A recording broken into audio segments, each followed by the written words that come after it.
Yoo ammas yoo ilmaan ayyaa bakka jirtan marattuu nageenya keenya ka waaqaa ka oromummaadhaa ka onnirraa maddee sanaa dhaqqabu warra sanii bareef akkam bultan nagaa bultanii saniin jannaa warra sanii dhiheellee akkam bultan salaamullahi alaikum warahmatullahi wabarakaatu ashamar kafuune nuuru hariibu qariibu anaa dhufu welcome to Shabbo Media sagantaa teenya taarraa ataattarratti adde saabbee amma dursituu obsituu maqaa hedduu qabdi. Keessummaa jabduu sadii qabannee dhiyaannee jirra. Hawaasa keenyaaf waan gumaachiin qabaa jetti gumaa teessisan inshallah bal'inaan irraa haasofna. Akkanumatti illee yeroo moodeela isii kan ture almost namni guddisa isii keessatti shoora guddaa taphatan Dr. Ismail illee as jirani. Isaanirraa illee waliin dhugaa kitaaba kana nu beeksisuu ta'ani. Keessummoota kiyyaa akkatti isin simattaniin beeku gara kiyyaa namoo anaa dhufuu welcome ashamoo nooruu ariibuu qariibuu isaniin jaa. Dooktar isaniin haa jalqabu baga nagaan deebitan. Baga nagaan nu dheedan fayyaada wanni fi hin goomtu hogguma barbaannetti ulaa dhooynee nurraa bantanii jiraadha. Dhageeffatoonni Shabboo Miidiyaatiis waan keessan keenyaa beekaati akkasumatti akka waan nama fi waan fi tajaajilatutti warra tajaajilatu isin haa godhuu isinii jechuun hin eegala. Fayyaada. Ayya galatoomaa Shabboo Miidiyaa keessanii nollee beektee oduu guyyuu nu dhufte dhuma feenaa jechuudha. Kanaafuu nama keenya hundaa fuulaan teenya banaadha. Saabbee dursituu obsituu I don't know maqaa hedduudhaan nu bira barreeffama jira. Dhiyaadhuun siin jaa meeqa hawaasa keenya nagaa nu gaafadhu. Galatoome carraa tana na afannu keetiif hawaasa keenya hundaanuu salaamtaan bakka jirtanitti isin haa geessu. Keessummoota kiyyaa adde Saabbee Qamarii fi akkasumatti illee Dr. Ismail irra deebi'eetiin galatoomfadha. Yeroo isaanii qaalii aarsaa godhanii afeerraa teenya kabajanii asirratti argamu isaaniitiif wayyoomaa galatoomaa ulfaadha jennaani. Mee Dr. isaniin haa jalqabu. Adde Saabbeen bargaa beekannoo nuun kuni adeeroo Tiraampiin pirezidaantiin Ameerikaadha abbaatu biiliyeenaraa jechuudha. So bakka sanii ka'ee pirezidaantii ta'uu waa imala dheertuu akkasii sanii miti waan nama dhibdu jechuudha. Nuun kun ammoo bakki irraa jalqabne yaadachuu qabna. Irra guddaan keenya hoggaa har'a mul'anne kana akka laayyootii miti jechuudha. Har'a beekte akka tulluu gaara mul'atatti yoo hoggaa Saabbeen mul'atte waa bakka irraa kaatee beekuu qabna. Dakasanii tabba kana baatee qeera kana ifaa jedheera booda horaa gaara san gubbaa baatee har'a mul'atte jechuudha. Maybe isin balliftee aadaa Oromoodhaati wal ifirraa dubbachuu tana namni keenya hin beeku. Tanaafin carraa duraa Dr. Ismailiif kanna. Saabbeen eenyu adeero? Fayyaada anillee hiree tana naa kennitee agartee waa'ee isiidhaa akkaan ibsu carraa naa uumuu siitiif hedduun gammadaa. Maaliif? Namni tokko guutiin waa facaafatee wanni inni facaafate sun oguu firii gaarii baafteef ni gammada. Namni narra waan kana gammade ni jira jee yaadu dhugaadha haadha abbaa isii dhalerra waa ittiin gammade waa ni jabaata. Ammoo isaan daraniin gammade yoon jallee dhuguma. Maaliif bakka isiin irraa kaateen beekaa nuti Saabbeen tuni seenaa haaromsite seenaa akaakoo siitii fi akkoo siidhaa isin abbaa guddaa jettiini rabbi mataa godhu isaan lachuun jiranii akkoodhaan ayyoo guddoo jettiini akkas jettee yaamti. Isaantu dura gaafa mana barnootaa nama geessuun safuu turte. Biyyiti guutuun nama ilmoonni amaaressite yaaniiti nama duulanii gaafasanii san keessatti san qofa osoo hin ta'in abbaan keenyaa fi teenya horiidha hedduu qabanii loon qabanii re'ee qabanii saawa bakka takka kuma lakkaawwatanii warra midhichi sun hin taane malee namoo bakka san ga'e yeroo sanitti ani ilma lammadaati loon jalaa fuudhanii mana barnootaa na geessan. mana barnootaa nageessuu qofa osoo hin tahin goromsa dhaltii loon keessaa karra bareedu wajjiini mana nama Oromoo tokko nama gagguusan keessa Oromoo kiristaanaa Amaara beeyna gaafa sanii amma eeganuma Oromoo ta'uu barree mana nama sanii na kaayanii na barsiisan mana akkaan barnoota baradhu na godhanii sabbeen seenaa san dhagayaa guddatte gojjoo keessatti dhalatte afaa keessatti nama bakka sanii ka'ee manamaadhaa jechuun abjuu qabaataadhaa guddate. Abjuu san hojiidhaan agarsiifte yeroo hedduu marraa takkaa mitiidha warra keenya keessaa intalti duraata dura digrii fudhattee isiidha. Haasoo guyyaa isiin giraajuweet gooteen waan kana seenaa tana namus irraa fudhatuu hin danda'u jeeni jechuudha abbaan fedhe kasii ol kutuu kasii gaditti hafuu tokkollee nuhu sirraa fudhatuu hin danda'u seenaan tun teeti jeetiin mirkaneesseef hawaasa Koloraadoodhaa kagaafsan achirra walgahii irratti achi amma dheengadduma tana sarpiraayiz na goote amma isinillee akka sarpiraayizitti wannummaan itti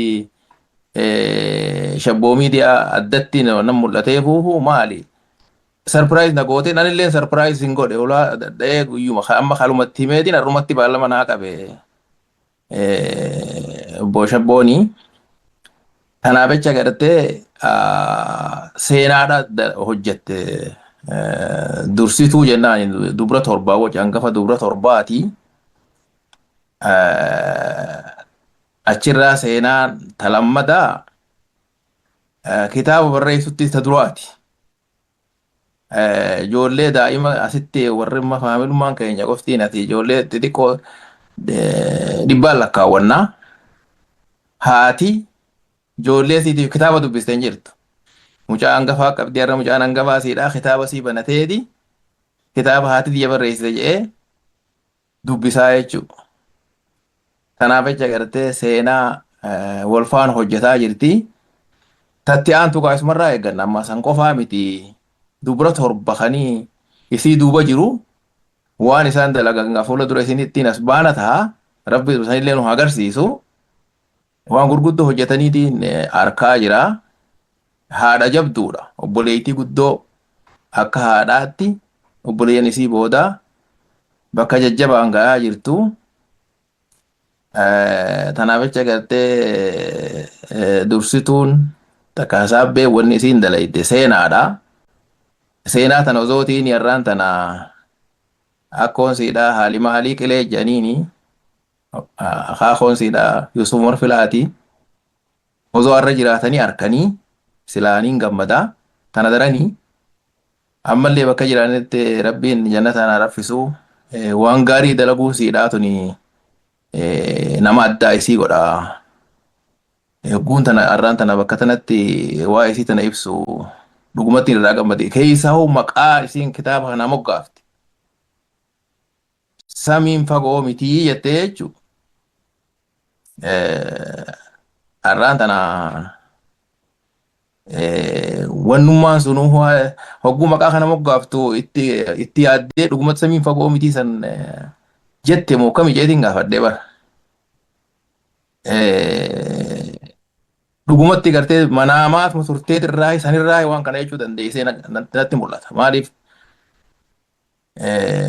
akaakoon siidhaa gaafa jiru jala taasisee ijoolleen caqastii maal jedhanii akkaataa itti gaafa mana barnootaa nageessan mucaa amaaressite jedhanii namni itti kuusoo quba laatu jalaa dideetuma gartee waan san godhuu isaa isitti mul'atee har'aan tana karaa san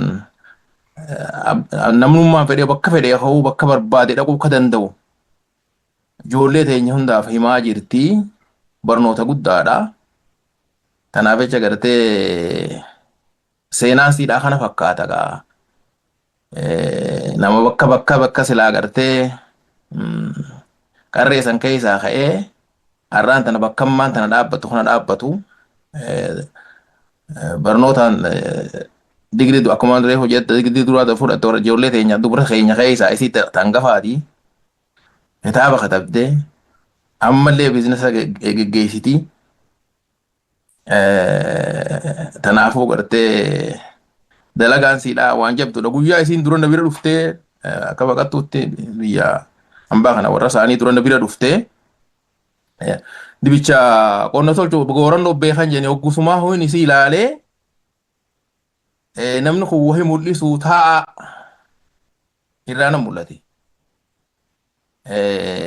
Ammallee sarpiraayis mana godhuu ta'e fuula durallee akkaan abdadhutti rabbi waan warra san harkuun haa godhu hawaasni keenya illee karraa qooddatu rabbi haa godhu hin jaa jechuudha. Akka faamiliitti illee akka hawaasaatti illee dachuma rabbii tan dhufan tanaafuu nama qooda laatu ta'uu nan mul'ata. Tanumaan jaagaa tatana achiigaa isiin uumee ifa haasoitu maal marraahu akkana jettee tanaa uumee jechuma gartee maan tana kitaaba kanaa moggaafte kanaahu maaliin diriimiin kee maalirraa akka kana ta'uu danda'e isummaan haa ibsitu. Fayyada. Ayyoo ulfaadhu Dooktar gara saabee qamaritti hoggaan deebi'an maa dursitu kitaaba ittiin dhufa. Because kitaaba durasiitu jira haga tokko adeeruun nu himee jira. Bikkitti irraa kaatetu waa bikka laayyoo miti jechuudha. Bikka tana digrii kana abbaan kee amma ummaan ta'e baratanii isin barsiifanna jechuudha. You are the first generation. Irra guddaan keenya akkanuma. Irra guddaan beektee Oromoodha. Numaatu kaduraati faamilii keenyarraa eebbifamuu fi mul'achuun jechuudha. So nuuf beekadhu injifannoo dachaadha jechuudha. Maybe si wajjin uummanni adiin gurraachi eebbifamuu isaanii mala. Garuu akkuma adeeroon jeessanii seenaa teessan hin qaban isaan. Maybe si waliin baratanii eebbifamuu isaanii ni mala. Ani amma xiqqoof booda si deebiseetiin bikkarra jirtu tanaa miti bikka ganamaa sanii si geessuufadha. Ayyoo guddoo akaakoo kee abbaa guddaa ayyoo guddoo abbaa kee haadhatee hawaasa adeeroo Dr. Ismail fira kee hundaa waggaa waliin qabattee fi aalii saba keetillee daa'imummaa keessanitti imala karaa dheeraa deemtee har'a bikka irra geesse kanatti uummanni kun qooda akkamsi biraa qabanii jechuudha. Inspaarsii godhanii si gargaaranii gaaza sii ta'anii karaa dheeraa kana deemuu irratti shoorri isaan si biratti taphatan maal fakkaata jechuudha. Achirraa jalqabu barbaada. Galatoomi. Ta duraa abbaa Ismail reefu gammachuu tana ani haadhaa fi abbaa keetirran gammada yoo hin jette beekta. Isaani dhugumatti yoo isaanirra gammada jettee mirga dhibbaa siitu qaba. Isaanuu namni asiin geessii. Nickname nuti isaaf qabnu Christopher Columbus jennaan beekta. Isaatu karaa kana nu fide biyya kanaa biyyaan baatana keessa akka nuti dhufnu sunuu manaama adeeroo kiyyaati. Manaama akaakoo fi akkootiyaati. So hoggaati isaanirra yoo nan gammadeette sun dhibbatti sun mirgi keeti. Bakki illee tenteeti. Galatoomii jiruutii keessatti haa inspire na goote akkaan an waan guddoo hawwuu hanga ammaatti fuulduraaf illee sun amma jalqabaa silaahu galata guddaa bakka guddaa takkana biraa qabdaa tagaraa gaafan ani xiqqoodhaa waan hin yaadadhu bahar gama jaaniituma dubbatan beektaa maaluma bahar gama jira bahara kana bishaan guddaa akka tahee numan beeka ture garuu amma hagam inni guddaa haa conceptually ijoollummaadha kiyya keessatti ammas biyya tana travel goonee hin beeknu xayyaara seennee hin beeknu makiinaa seennee hin beeknu hagamta akka dachiin tun fagootu dhugumatti namaaf hin galtu dhugaa yoo hin jee garuu ammoo fagoo san waan gaarii jira gurrumana turte abbaa kiyyarraa haa'oo kiyyarraa adeera kiyyarraa hora adeerran kiyyarraa nama hundarraa hin dhagaya sunilleen maaltu jira. Sama tana keessaa maaltu jira xayyaara kana ol laalleetu xayyaarri kun akkamitti deema nama keessa taa'amoo shufeera shanii garagalchamoo marii isaa akkamitti wanni tunu akkam fakkaatti ijoollummaa keessatti waan hin taa'ee anuu xiinxaluu ture keessaa takka galte akkasii ammaas tagaraa hawaasaa fudhadhee hawaasa keenya bakkaan deemutti umrii 14 biyya kana dhufe. san booda yuunivarsiitii deemee afaanillee hiikuu eegalee hospitaalaa fi bakka adda addaatti yeroo nan obboleeyyan dubara hanganaan qaba jeen anta hangafaati jeen dhugaa rabbii namni hundinuu ati carraa waan hamtuu hojjechuun qabdu naan jaan namni har'a guyyaa duraatiif wal argalleen jechuudha.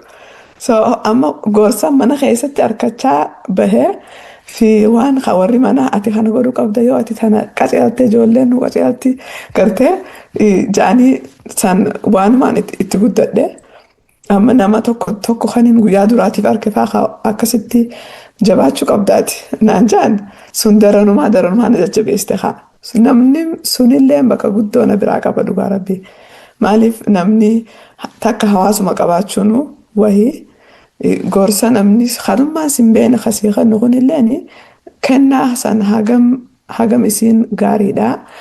Hoggaa sanitti hin beeku tahaa garuu anumaatu beekaa anilleen dhageeffadhee as geenye hawaasa qabaachuun akkuma reefa adeeroon illeen jedhee mana keenya hawaasni Oromoo ta'uun illee hedduu waan ani itti boonu takka faamiliin teenya akka yoo beekte warra qabsaa'oodha.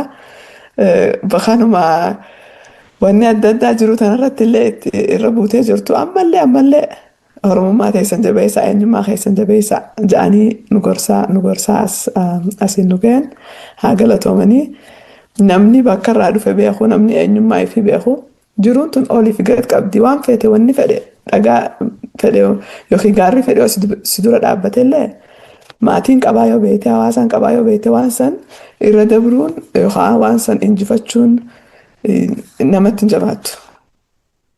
Laalaa fedhe keessa dabra namni. Yaa sanuma haa galatooman namni hundinuu dhugatti Oromoon teenya bakka hundaa bakka wal argine fuula gaarii nagarsiisaa as geenye yeroo manni barnootaan ajjabaate illee hoggaanan mana galee dhufee booyoo obboleeyyan kiyya na wajjin bobboo'anii deebi'anii ati tanu duraati yoo ati booche eessatti nuti akkam taana naan jaan hayya jeetii haa ifirraa dadhabee lafaa akkasuma namni hundinuu waan hedduu takka na gargaaranii afaan na gargaaree harkaan na gargaaree gartee himee fixuu hin danda'u dhugatti akka mareef adeeran jee kitaabuma sirriidhaa guutuu guddaa yoon barreesse malee influensii nama hedduutiin as gahe haa galatoomanii. Guddoo waan ibsa dhumaan fadhee akka gaariitti ibsitee jechuudha maaliif hoggaa jennee hawaasni itti gaafatamummaa isaa san beekuu qaba.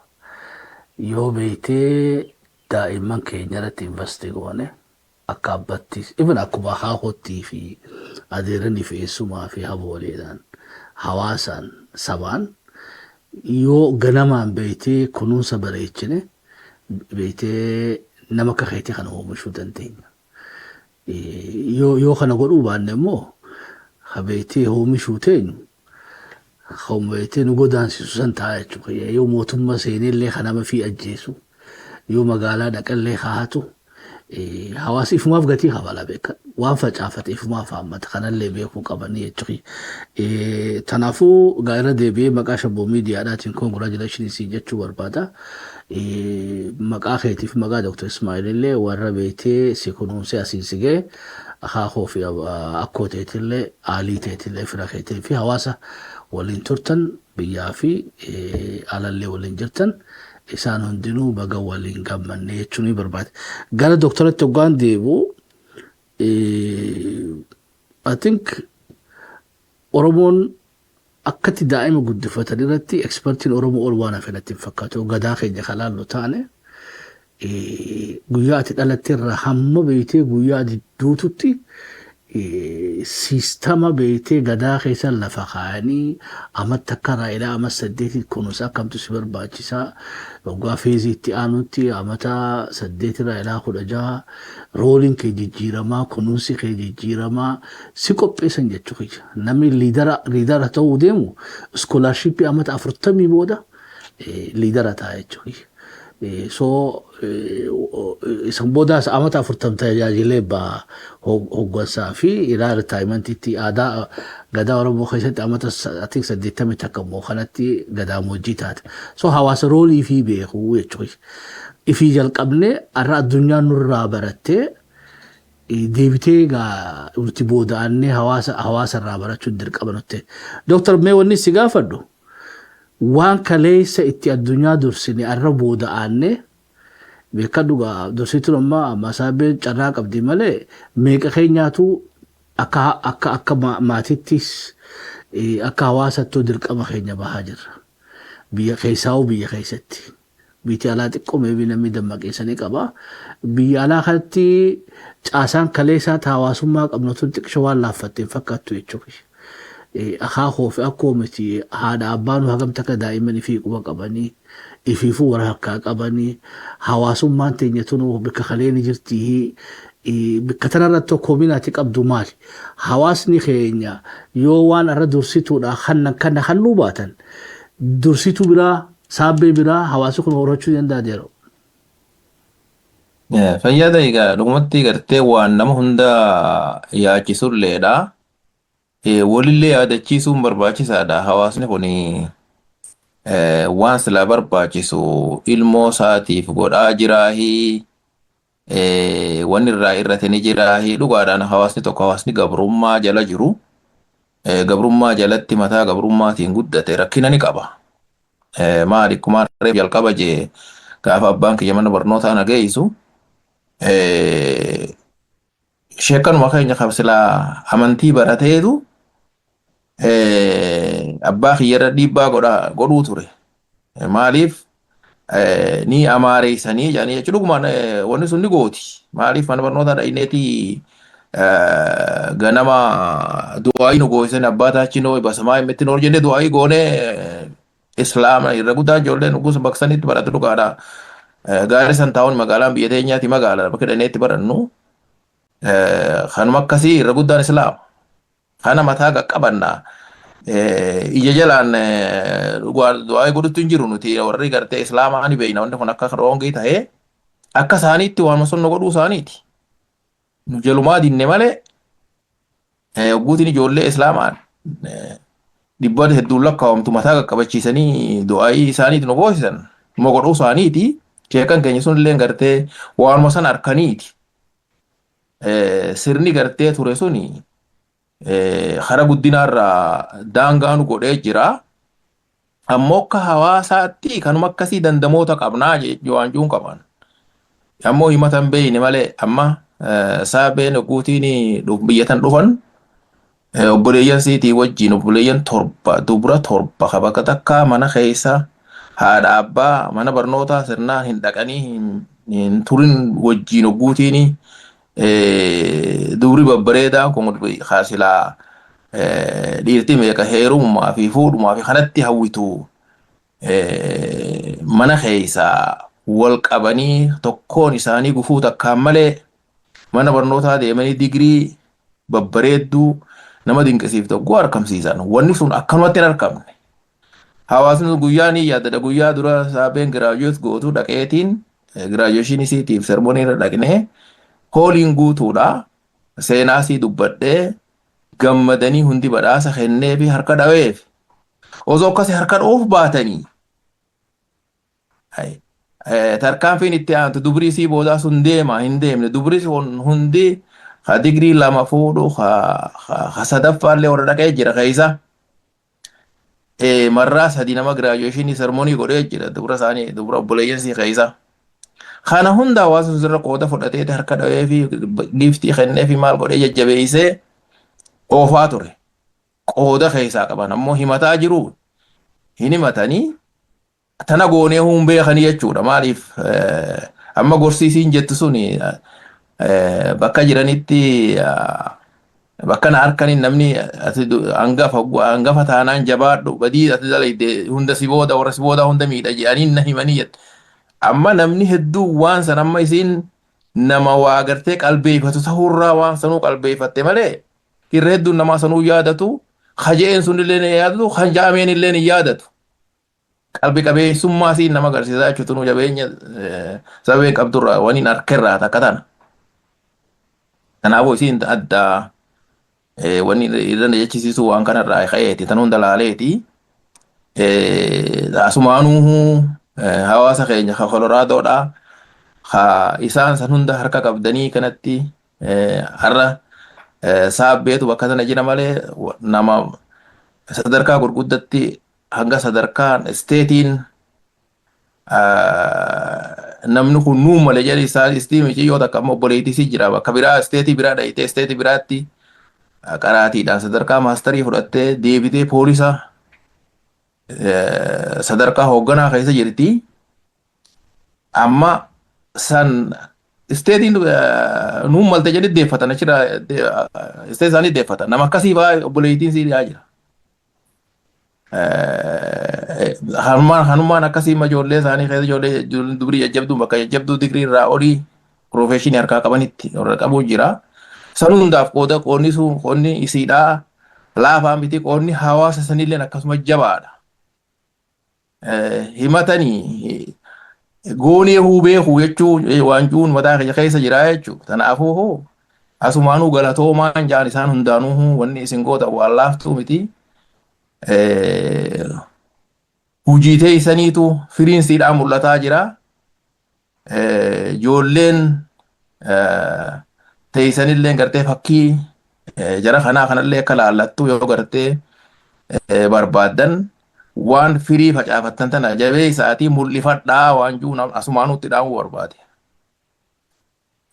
Tanaaf jecha hawaasni keenya gartee himatu hin beeyni malee akka hawaasaatti jabeenyi ni jira.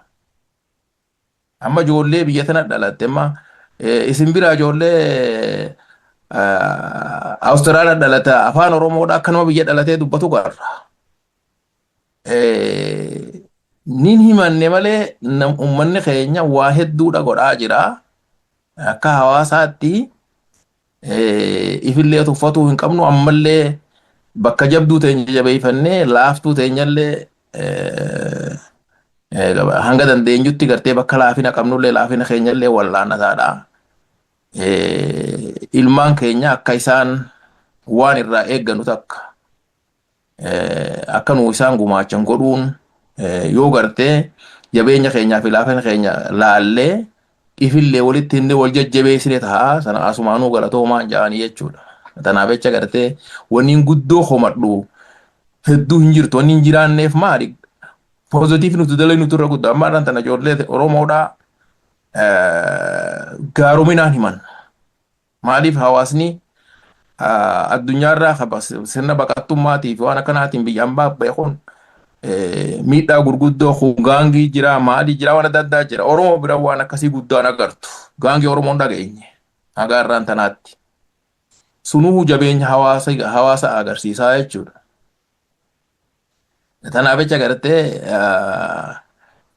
gaarii fi hamtuu hawaasa ifee keessa jiru tokko qoratanii akka gartee hawaasa kana keessa warri beekumsa qabullee gartee waan kana qoratee ummataaf gartee dhiyeessee jabaadhaa jechuun wanni godhaa jirtan laaftuu miti jabaadhaa waliin jedhanii irratti bildi godhatuun waan gaarii naf fakkaata. Tanumaan jaagartee waniin hangammaa harka keessatti waniin guddoo komadhuun jirtu wani maaliif waan harkannee turre guddoodha.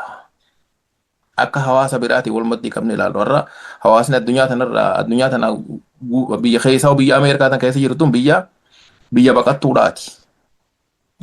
Hawaasni Oromoo magaalaalee gurguddoo keessa jira hunda keessatti mohannumaan mul'ata.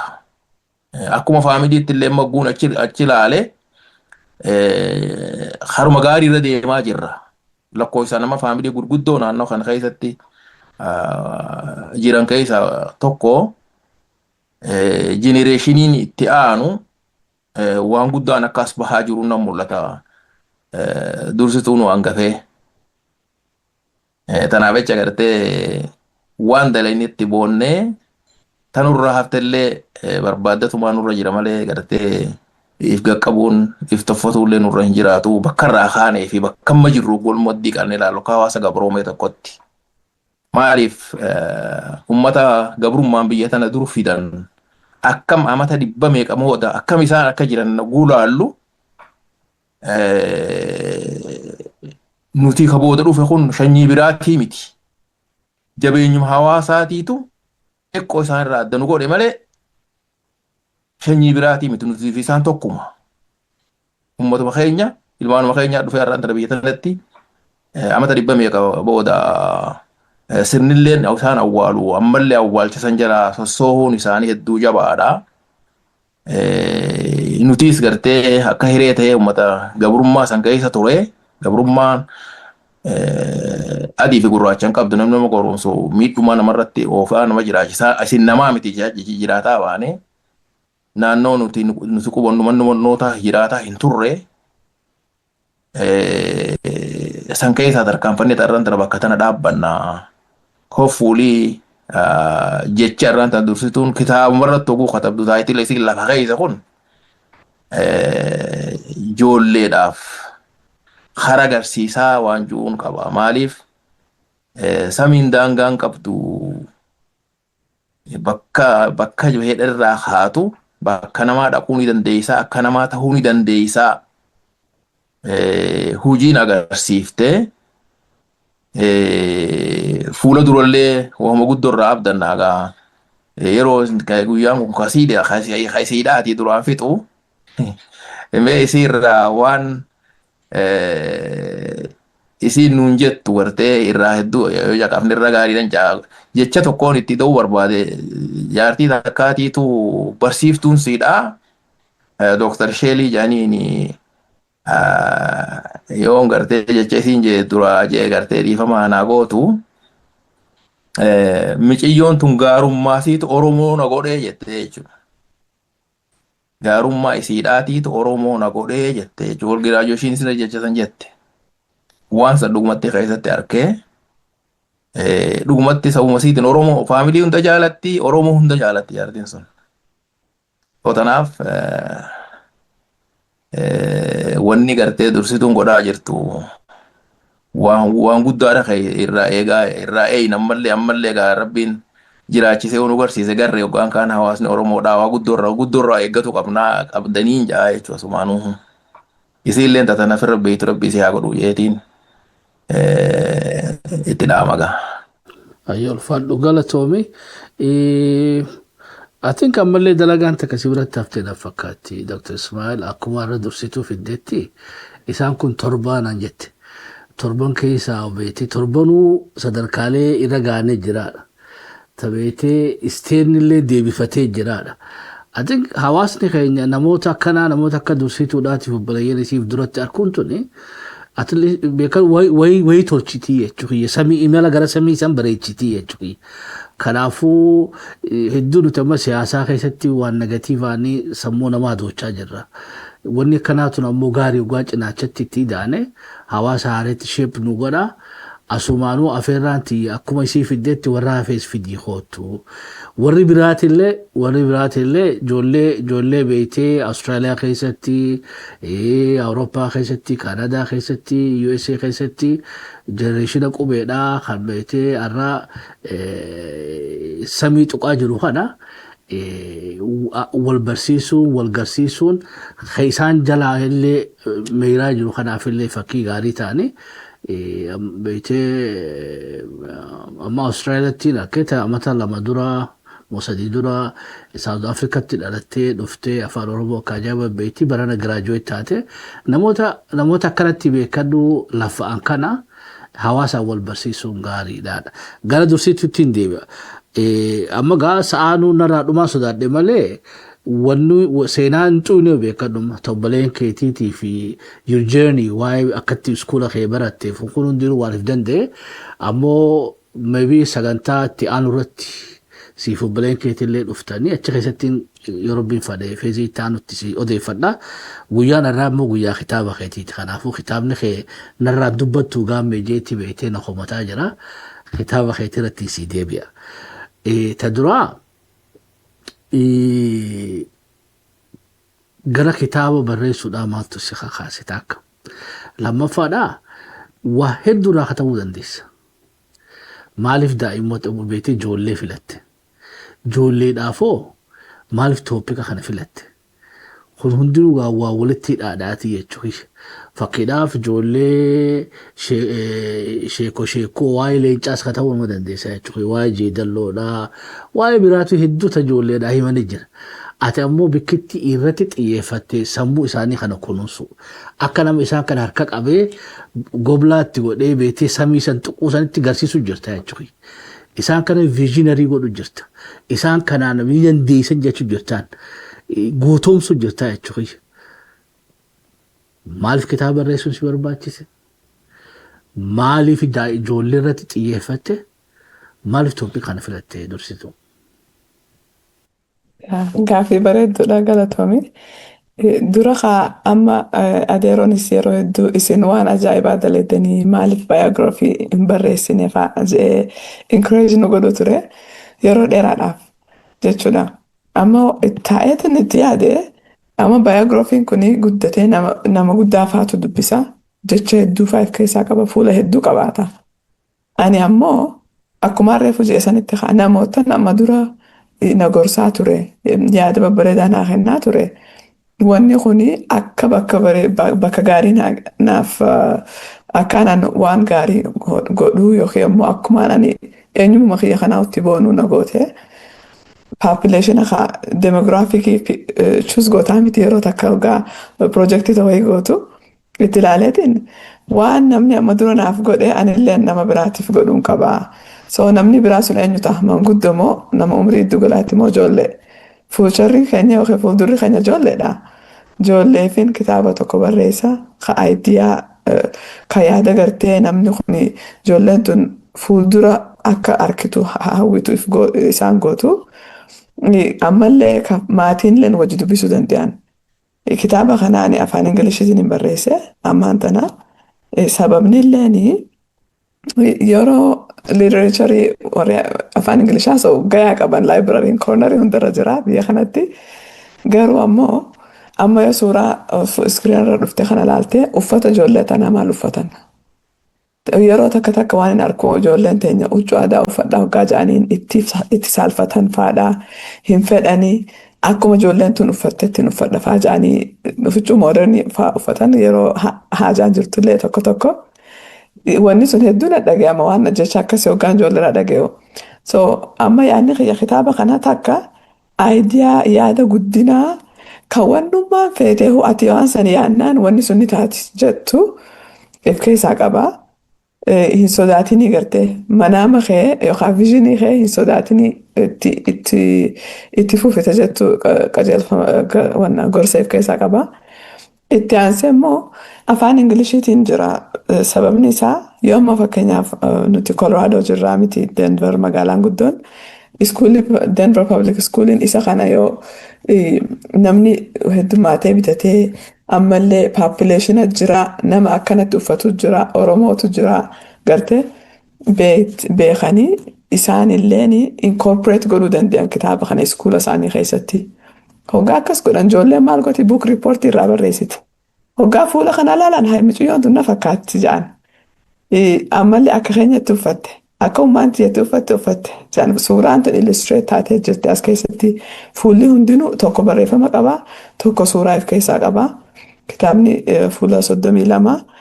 So ani itti yaadeeti waan kana ijoolleen teenya nu qofarraa osoo hin tahin gartee barsiisota isaaniirraa illee akka uffata keenya jecha Oromoolee tokko itti yaadeetiin keessa kaaya amma biyya kanatti uummanni afaan Ispaanishaa sana oolaa namni hin beekne jiru. Warri afaan Ingilizaa sulleen so jecha tokko akkasii afaan Oromoo fuulduraaf illee kitaaban barreessu yoo afaan Ingiliziitiin godhe itti yaadeetiin jecha afaan Oromoo keessa bubuusu. Maaliif ijoolleen xixiqqoon waan kana dubbiftu haa bartu teenyalleen achumaanuu barti ammoo warrumaan biyya kanaatu as general yoo laalle jechi kuni jecha amma nuyaasaa joofaa keessa jira. Nuyaasaan tun jecha afaan Oromooti. Waan kana kaniin ganaa irratti bakka buukii saayin godhutti bakka buuka kana gurgurutti so event adda addaatti hidhata network addaatti wajjin illee qaba biyya kanatti Aurora Immigrant and Refugee Commission irra amata 3 sarf godhee ture. Fakkeenyaaf amma isaan fa'aa biratti si represent yoon godhe network isaaniitti wajjin ni qooddatan kitaaba kana hajjattu. Jechi afaan Oromoo tokko warra afaan Oromoo hin beekne afaan haaseenu. Qabsaa hosin hin jenneereef gartee barnootuma keessatti illee barnoonni ifaa jireenyaati. Gartee namni kun ijoolleen teenya illee waan keenya baruu qabdi. Hawwiin keessa jiraachuu qabdi. Namni biraalleen waan Oromoon taates baruu qaba. Kanuma keessa taphuma kana keessatti beektaa ta'uma ijoollee ta'uma xiqqaama ijoollee kana keessatti waa hedduu hammata. Kaayyoo guddoota kan qabaa fi barnoota walii inni kun seenuun barbaada. Mana barnootaa biyya kanaa hunda yoo danda'ame akka kitaabni kun required reading ta'uu gartee dirqamaan barsiisonni ijoollee kennan haa ta'u jedheetiin hawwaa. Haa dura magaalumaan keessa jiru irraa hin eegala, isteetaan keessa jiru irraa hin eegala. Haa galatoomanii hawaasni Oromoo illee namaan yaame hunda amma isa kana eebbisa isaa guyyaa 3 qabna Januwaarii kana. Saftiidhaa yookaan Saatardee guyyaan sun tahaa hawaasa keenya wajjin goona. Akkuma reefu jeetti hawaasni biraalleen kan hin hariiroo wajjin qabu. Kitaaba kana hanga amma harkatti Diseembar 5 bahe inni invitation 4 dhaqeetiin hedduu irraa gammadanii piikchara isaa akka fakkaatu yoo laalte magaalaa miti maal baadiyyaan teenya akka fakkaatu gartee goojjoo tana babbareechitee intalli isa kana illustrate goote akka gaariitti haala bareedaadhaan gaggeessite. Hawwii hedduun isa kanaaf qaba. Tanuma fakkaate wanni kaayyoon kitaaba kanaatii fi wanni isa kana akkaan barreessu nu godhe. Hagamta kasirraa fudhate kitaaba kana barreessuudhaaf because yeroo garii lakkoofsa peejii ati odoo hin taane niin barreessa jetteetu murteessuudhaaf yeroo dheeraa namarraa fudhata. Eega murteessite ammas yaada san hundaa'u organize gootee dhaamsa dabarfachuu barbaadu sangaa structure gootee waan san hojii deemu ammas illustration waan adda addaa laaftuu miti jookiya processa dheeraa booda kitaabni kun wanni ta'e journey san maal fakkaata eenyufaa irra si gargaaree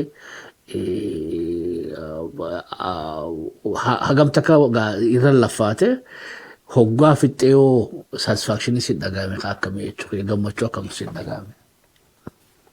Isa dura Dr. Shelley adeera mention godhee wajjin draftii dura dhugaatu samara 2018 gabbarreessine first draft yeroo dheeraa so barreesseetumaan wajji barreessine dhiisne meetti yaadna waan kana akkam fakkaata yaadni isaa wanni kun waan nama hawwisiisu moo gartee sunuu riisarchii irratti godhuun teenyaahu yeroof suuta jennee waan amata hedduu fudhatee iddoon illee afurarraa fudhannee ammoo eegaan dhibbatti wanni kun hoggaan nama adda addaatti kennu aayidiyaan kun bareedaadha. Illustration wanni kun dura osoo suuraan kaafamne hunda amma fuula duraa kanatti every part of this book bakka jirtu waa hundaahu kan inni mataa keessaa qabaadhe nama illustrate godhu saniin samii akkas fakkeessi bifatan shimbirroo akkanaatti godhi miilli miiciyyoo akkasii haa dhaabbatu qubni isii samii haa akkasitti tuqu bakka maal yoo laattee gara mirgaa kanarratti jaldeessaatu jira kan mukarra taa'u jaldeessi bifa akkanaa mukarra haa taa'u buuka kana wanni suuraa isaa kana hundinuu taa'eetiin itti yaadee barreessee kennee fi akkasitti isiin suuraa babbareedu tanarraa tolchite waggaa 2 fudhate isa kana sirrumatti bakka tanaan ga'uudhaaf. Maaliif waggaa ati jecha tokko gabbarreesse editariin deebi'ee lakki bakka tana akkas godhi kana akkasitti haa jijjiirru hayyee duuba wanni kun istoorii tana jijjiirti je'eetiin anis itti yaadee guyyaa 2-3 fudhadhee yeroo garii itti deebi'a. So waggaa 2 fudhate walumaa galattuu kitaabnummaan hoggaa harkitu xiqqaa fakkaatu kuni hedduu yeroo dheeraa narraa fudhatee namni irra na gargaaran qaama obboleeyyan kiyyaas isaan inumaatu dalagaan godhee fi torbaaniin fa'aa waliin dhufneeti hayyee dubbisate suuraan tun jecha kanaa hojii deemti gartee fuula kana wanni asirra jiru maqaa kaaraaktarii namoota kitaaba kanarra jiran kanaa'u kana filannamoo san filannamoo jennee maqaa dhibba meeqa keessa deemnee maaliif maqaa kana filannaa ammallee maqaan kun influensii akkamii qaba ijoollee isa kana dubbiftu irratti yoo dubbisan warri biyya maqaa kana afaan jechuu danda'a ammallee maqaan kun maali inni kun nama keenya biratti vaaliyuu qaba gartee ulfaataadha waan hedduu takka gartee yaadatiin wal bira dabarfannee guddaa Dr. Shalee akka gaarii na gargaartee obboleen keellee akka gaariitti na gargaaranii nama hedduu yaada kana keessaa qaba kitaaba kana keessaa abbaan manaa keellee laalee hoggaa garii kitaabni kun leessanni isaa akkana kana hoo akkami jijjiirra isa kana hoo akkamitti akka ijoolleen itti hamilee qabaattu goona jennee piroosesiin isaa hedduu dheeraa ture garuu as geenye galanni rabbiiti amma hawaasuma hojii qooddachuudhaatu as aanaa namni irraa gammada jeetumaan yaada ijoolleen isa dubbiftuulleen irraa gammaddi jeetiin yaada ida'atee ammallee isa kana illustration namni godhe miiciyyoo amata 17 hedduu taalantii qabdi isiillee amma guyyaa amma hawaasa keenyaa wajji waan kana qooddannu invite goonee jirra yaamnee jirra ijoollee wajjin illee akka isin haasoytu hawwiin tiyya ijoolleelleen maal isirraa fudhatti dooktorummaaf injiinara qofaa miti wanni addunyaa kanarra jira namni waan kana akkana illustration kana suuraa kana kaasu kuni suuraan tun qalama takkitti isaan akkasii haqanitti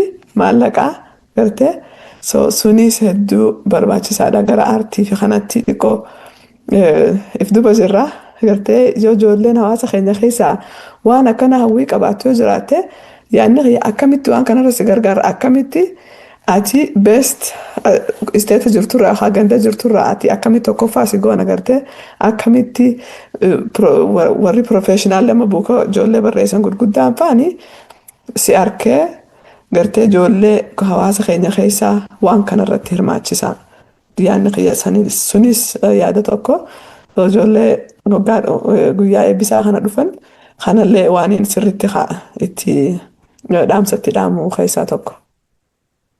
Ayyoo ulfaadhu galatoomii hedduu asirratti arguutti jira namoonni congratulations jechaa jiranii hawaasni sagantaa keenya amma kallattiin hordofaa jiru hedduu si dinqifataa jiranii irra deebinee waan gaarii gootee galatoomii siin jenna. Dooktarri yoo ammallee nama falchan gaafii takkasii kanneetiin gara dooktaratti deebi'a. Doctor, is it okay? Yeah, that's fine. That's fine. Yeah. Gaafin kiyya kitaaba kana keessa dhaamsa kee kana hawaasaan gahachuudhaaf ijoolleedhaan gahachuudhaaf kaaraakteroota ati uumtee jira maqoota qaban daayiloogii qaban meegaa maqoota isaanii sanis naadha'ee daayiloogii isaanirraa illee haga tokko naajii mee akkamitti interaaktii godhanii akkamitti dhaamsa kee kana wal gargaaranii dabarsan because content isaa xiqqishoo hawaasa keenya agarsiifne beekadhu Oromoon sheekoo daqiiqaa lamaa keessatti waan umrii ta'e itti fayyadamtu achi keessatti si dhiisanii jechuudha. It's not saayizii kitaabaati miti ammoo dhaamsa achi keessa jirutu dhaamsa beetee jajjabaadha. Meegaa kaaraakteroota sana wajjin wal barsiisi. Daayiloogin isaanii too maal fakkaata ijoollee dubaraa keessa jira ijoollee dhiiraa keessa jira akkoo keessa jira haakoo keessa jira abbaa keessa jira waliigalatti kaaraakteroonni ati uummatte eenyu faadha. Gaaffii bareedduudha galatoomi.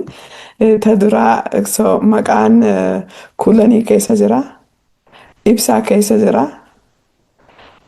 ammallee akkuma ati daf jettee akkoo fi akaakoollee keessa jira.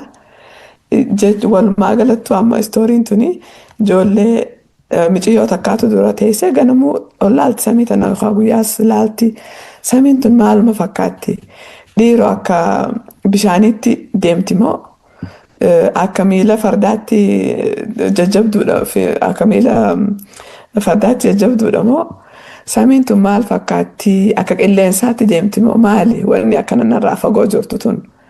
Garuu ammoo shimbirroon tun samii tokko jirti. Hoggaa shimbirroon laalte amma xiqqoo ilmoo xiqqoodha gartee imaajinashin ilmoo xiqqooti.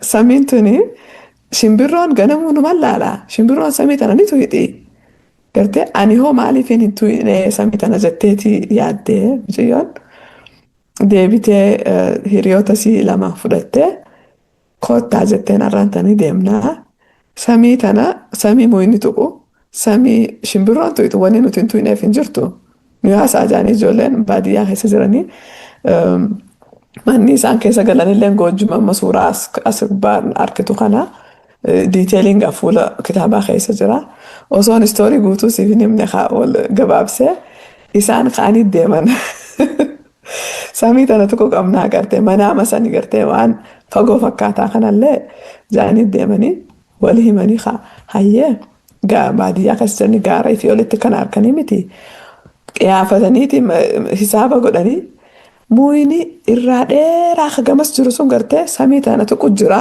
jala muratan dhugaa itti amananii muka san dhayineetuma muka sanitti ol baanee wal gargaarree wal qabnee tokkoon dhayineetu hin samii tana meen ilaallaa ittillee ol baanee jaanii ijoollee xiqqoodha gartee yaanni ijoolleedha akkasitti deemanii karaa kanarratti joornii waan isaan mudataati jira kitaaba keessa nama adda addaa kan isaan wajjin haasawa godhanii jira akkas fakkaatti istooriin walumaa galattu yaanni isaa sanii amma gawanni takka hoggaa akkana laalte haa isaan samii tana deemneetu hin aja'anii jennu malee wanni isin keessatti hammattu haa akkuma reefu jetti manaama waan takka yoo yaaddee yoo visualize akkasitti goote qalbii teetiin waan akkanaa jira yoo ifitti himte waan san wanni ittiin dhayineef hin jirtu.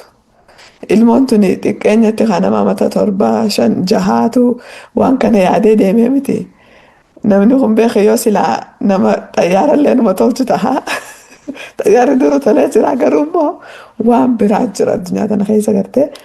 Guddachaatuma deemti teknooloojiin illee guddachaatuma deemti viileejii agartee baadiyyaa luuccoo gaara mul'ataa keessa teessee ilmoon tuni waan kana yaadde ijoolleen ta'e taas jirtu riisoorsii adda addaa unlimited quba isaanii harka isaanii keessa jirtu qabdu maal nuu fidu teessi dirqamarra godhuu qabna gaasun nuti akka hawaasaatti akka nama tokkootti illee ijoollee teenya akka isaan yaadanii yaada gurguddaadhaan gabbu'an warra addunyaa jijjiiruu gartee akka tahan isaan yaanni kitaaba kanaa. Ayyee ulfaadhu thank you gara dooktaratti hin deebi'a. Dooktar kitaabni waa'ee viizhinaati waa'ee mul'ataati. Mul'ata ammaas gaara mul'ataati beekadhu. Ijoollee Koloraadoo jirtuu miti amma Awustiraaliyaa jirtuu miti warra limited resource qaban warra beektee karaanu tajaajilli infrastructure nu bira hin jirre jechuudha. Even magaalaa dhufuudhaafuu karaan hin jirre yoo dhukkubsate hospitaalli hin jirre niin baradhaanuu fiifuu ammallee chaalenjiidha. Bishaan qulqulluun warra waa hedduu irraa irruudhaatu baadiyyaa san keessatti gaara san keessatti teessee ijoolleen xixiqqoon tun beektee samii tana tuquu dandeenya. Egaa shimbirroon gooti nuti maaliif hin gooneen I think dhaamsa laafaa miti jechuudha honestly. Dhaamsa beektee even nutuu gurguddaa inspire godhuu danda'udha. Maaliif hoggaa inni wanni samiirra fagoodhaan jirtu beekadha. Yuunivarsiitii kana keessatti wanni irraa fagoodhaa samiidha. Namni samiin ni tuqa jee murtii qabaate mari'ate wanni inni ta'uu hin dandeenye waan jirre addunyaa kana gubbatti. Wanni hawaasni keenya beekuu qabu hoggaa kitaaba kana daa'ima keetiif dubbiftu. Daa'imni kee kun samiin tuqatanii amannaan wanni biraa hundi laaftuu haa wanni biraa hundi samii gadi beekadhu. Doktora ta'uun, injiinara ta'uun wanni biraa hundinuu. So gaa mee gaa ati nama lafa bule kitaabni kun odoo gaafa beetee ati ijoolleedhaa san barreeffame. Bikkarra geessi kanaa oluuf beetee mul'ata kee kanarraa dallanuu bal'isee Ismaa'il arraa kana inumaa jijjiiruun isaanii malaa jechuudha. Odoo sii kitaaba kana sii gaara mul'ataa jiru. Odoo ayyoon ta'e galgala kitaaba kana sii dubbifte. Bikkarra jirtu kana biraa kutuun kee ni malaahidha. So wannummaan amma curious ta'e keessa odoo anuu gaammee kitaaba kana ummaan xiyyanaa dubbiftee dhiiroo arra bikkatameen jiraadha. potenshaala isaa laaluu qabnaadha.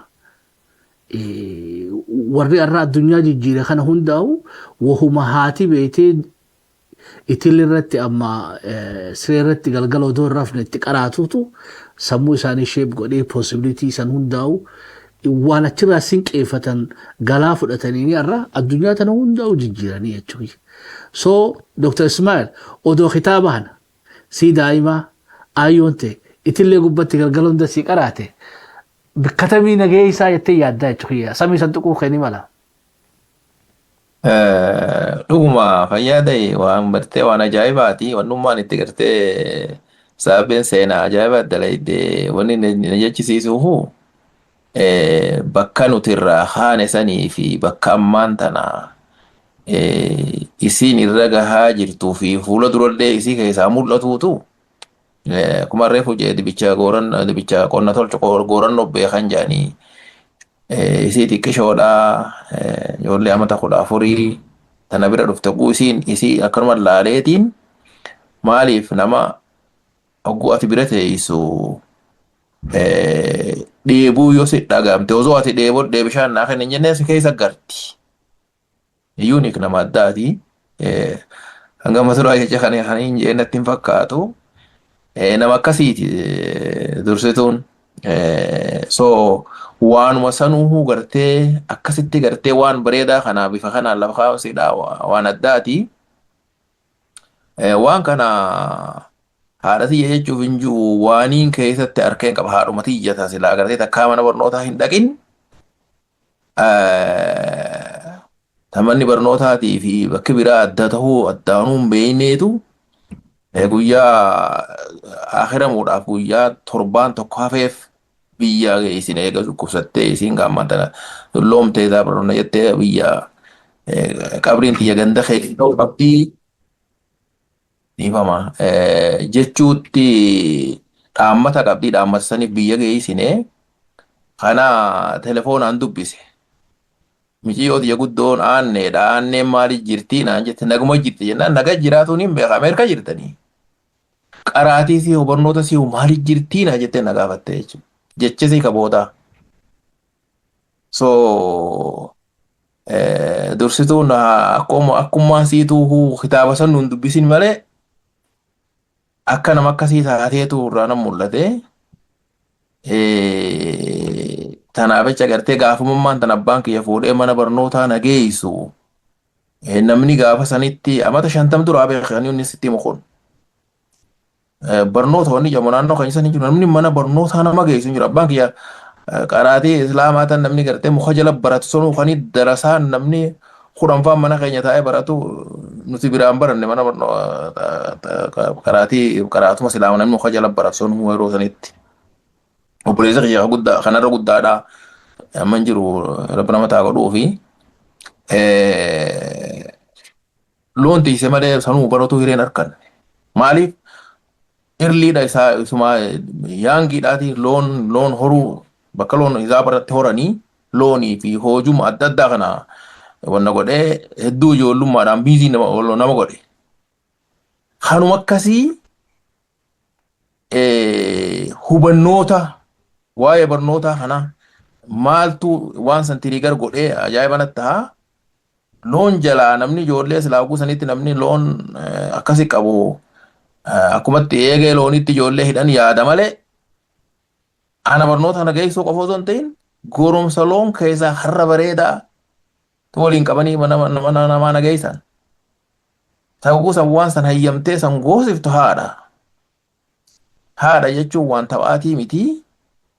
So wanni kun gartee wanni isiin har'aan tana dalayte kun bakka tanatti waan gartee qooda laafaatii miti.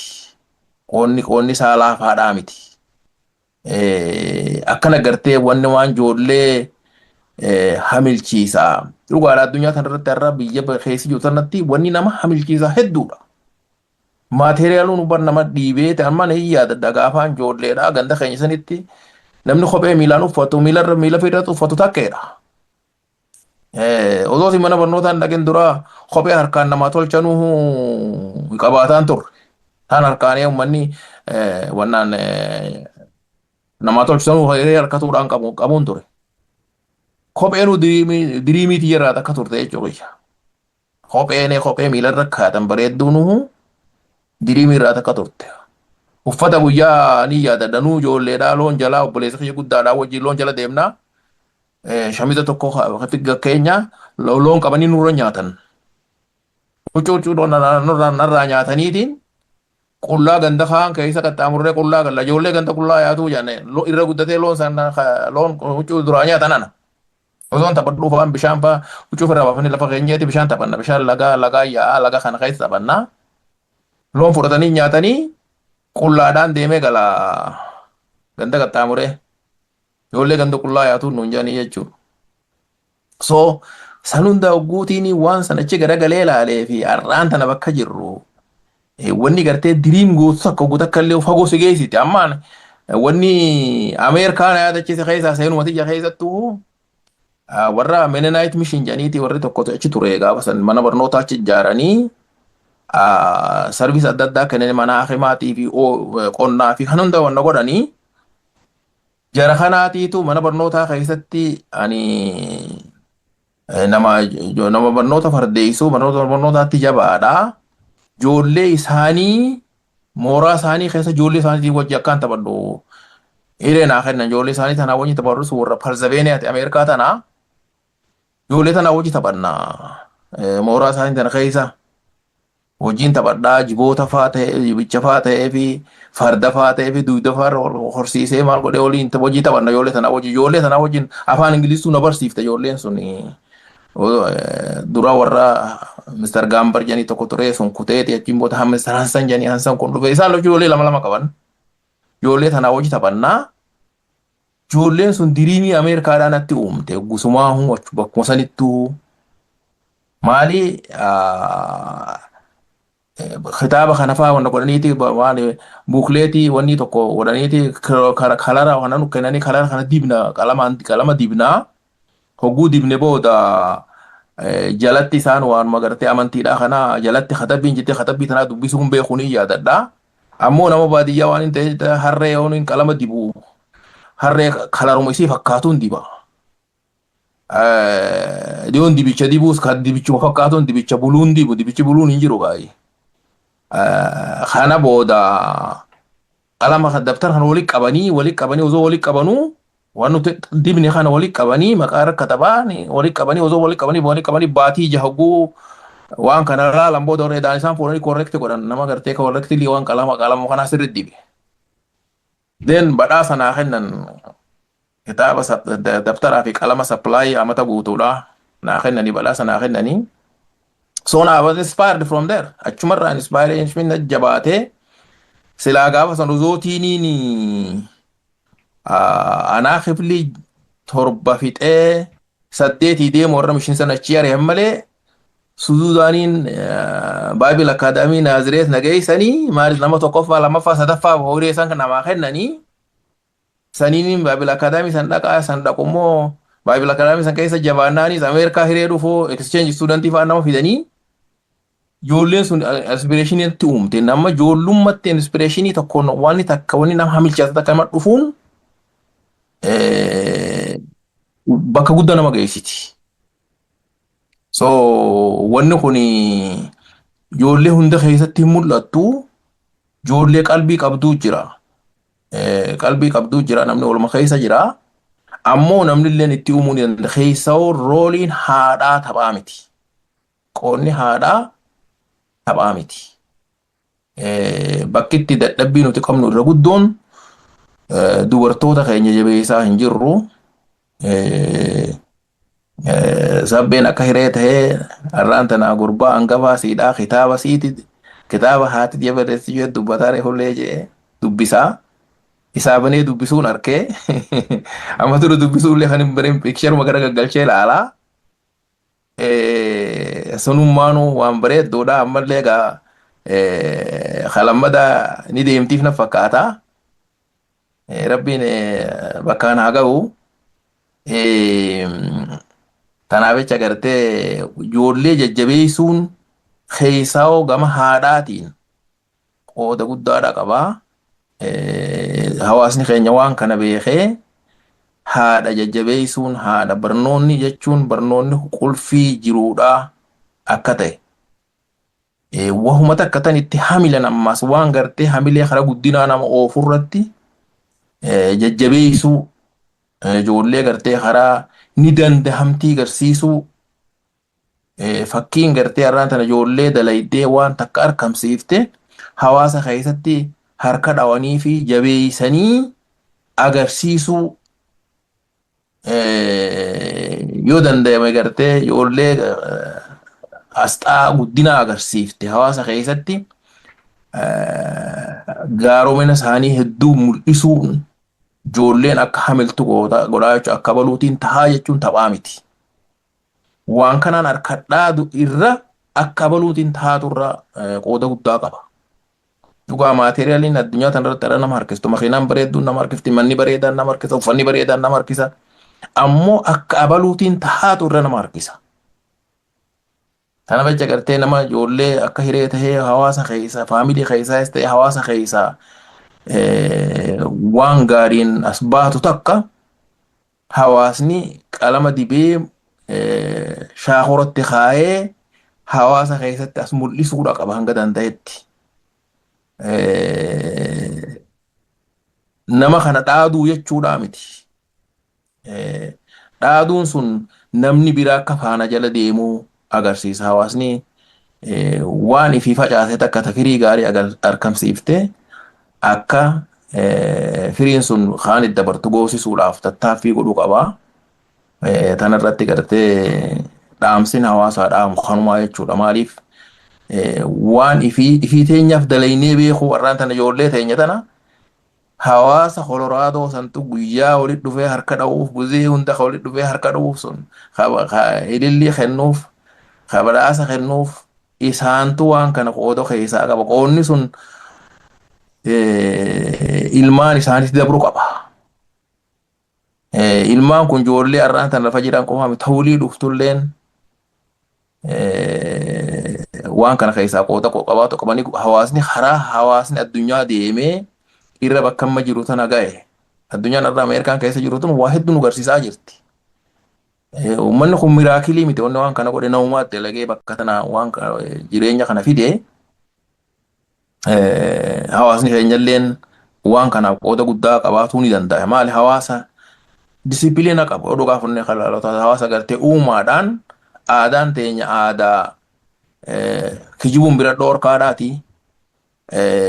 Badii adda addaa akkuma kitaabni gartee rabbii harama teen kumaanti manti jedhan hangafa gaafa amantiin jalqaba hunda jettu teen kumaanti mantiin san aadaa Oromoo keessa kami jiraattee ajaa'iba namatti ta'a. Ammee isaantu nurraa dhiiroo fudhate moo nuti isaanirraa fudhate moo siin jetti maali wanni sun safuudha nu biratti har'a yoo hunda siisa teen kumaanti mantiin san oraallee hawaasa aadaa sirna Oromoo keessa ni jira. Maaliif nama jeesee kan ragaan barbaanne taa'ee firdii fi godhuu bara. Ragaas hin barbaachisu mana heeraa Oromoo dha'itte. Tanaaf jecha gartee hawaasa kanaati. Hawaasni kun gartee poteenshaalii qabu kanatti gargaaramuudha qabaa. Ijoolleen teenya taliga fudhatti. Namni taligaa fudhannaan guddate. Amma sabbeera waniin arge guddoon taligaa fudhatti. Hedduu wahuma fedhe wanni ati no wani jechi jedhamu isii biratti hin argu waan. Never exist no one jechuma isii keessaa kan jireen nan mul'ate. So tanaaf jecha gartee waan kanatti itti gargaaramuun hawaasni keenya potenshaala qabu kanatti gargaaramee ijoollee fi akka hawaasa ifiitillee addunyaa keessa jiran kana maqaa gaariin kun akka fuula dura deemu godhuu danda'u qabanii waan jiruun qabaa jechuudha. Dooktar gara dursiisitti hoggaan deebi'ee gama xumuratti dhiyaachaa jirra. Kitaaba kana obboleen keetiif hawaasi gargaarillee ibsitee jirta. Hedduu aadaa keenyatti beektee abbaa warraa maqaan dhawanii jechuudha. Abbaa baluufaa jedhanii irraa qaanfatanii qooda isaa haayoo kana publicly kaalchara keenya keessatti beekamu. ammoo xiqqishoo naa tuqxee jirtaa bakka sana kara naa deebituun barbaada. Because ilmoota akka beetee kophaa keetii miti nama lama jidduu dhufte namni lamaan kun wal qabachuuf wal gargaaruuf wal tumsuun ammoo taduraati siif isaa wal gargaaruun isaaniifillee juulaafifti ijoollee teetiifillee akkasi daa'imni kee rabbi siif haa guddisuu qaxara isaa bilcheessu at least umrii isaa meeqa ni beeka ummatiyaa kitaaba kiyya kana katabee ni dubbiftaa fi galgala abbaanuu ni dubbisaa fi imala ati kitaaba katabuu kanarrattoo abbaa warraa keetoo hagamta kasi gargaare. Dhugaa keeti ranaa seenu gayaa ijoolleen qaama mucaan kiyya amataa fi baatii jahaa inni akka gaarii kitaaba jaalataa actually wajjin dubbisna yeroo hundaa'u kana qofa osoo hin ta'in kitaabalee biraallee galgala wajjin dubbisnaa yoo guyyaa hoggaa inni naappii fudhatu yoo ati kitaaba isaan dubbisinii fi buk sinjaa jeeti fudhate as fidatee naa dubbisii sinjaa isallee afaan oromollee irratti jajjabeessaati jirra hanga dandeenyutti yoo tanama book of animals kajoo kana jaalachu jira akka malee hoggaan ani horse jeen mama farda naan jaa deebi'e so hedduu waan nama gammachiisaati waan akkasii hoggaan isarratti argu amma abbaan manaa kiyyallee inni nama hedduu waa dubbisuullee jaalatu walumaa galattuu wajjumaanii finne kitaaba kana yeroo amma inni final stage kitaabni gahee editarri yeroo duraa edit godhee waan wanta sitti deebisaa miti namni warra professionally bookuma edit kaayisa tottolchuu jecha wal qixxeessu jira isaan waliin hoggaa yeroo raawundii duraa hoggaa goonu nu deebisan hayyee kun isiniif ta'a akkam fakkaata hoggaa jaan hayyee gaa obboleeyyan kiyyaa siyaame abbaa manaatti siyaame abbaa Iliyaas jennaani innillee wajjin gatteenye nuti originally akkana istoorii tun akkana barreeffamtee laayinaan jechaan irtee qubeedhaan keessa deemnee wajjumaan gatteenye hayyee bakki tun itaati tun hin taatu yookiin ammoo tana akkasi jijjiiraa jennee isaanitti illee deebine yeroo lammataa. So warri immoo professionally kitaaba edit godhuu yeroo lama godhan jechuu kiyya waan kanarratti yeroo lammadaa nuti deebisanii